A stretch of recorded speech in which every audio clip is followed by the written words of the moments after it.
বিছানা না, এটা হলো মেশিন বেড। মেশিন বেড এটাকে বলা হয় ফ্ল্যাট বেড। ফ্ল্যাট বেড, তাই না? মেশিনের বিছানা, মেশিন বেড। আর এটা হলো মেশিন আর্ম, এটা হলো machine head. Head, machine head, এটা আমরা খুলে দেখবো যে ভিতরে কি আছে, বুঝতে পারছো?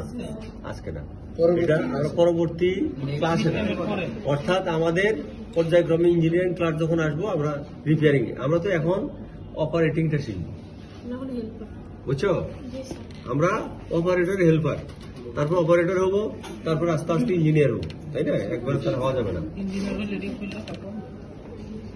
বেশি বোঝে না স্যার, একটু কম বুঝো, মোটা মানুষ তো একটু বুঝি।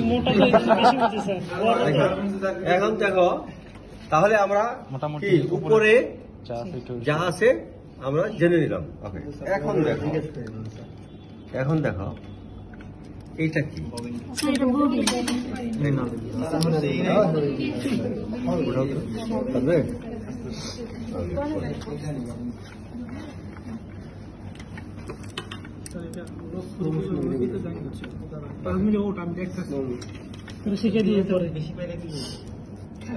দেখো, এটা হলো আমরা তিনটা নাম বলতে পারি।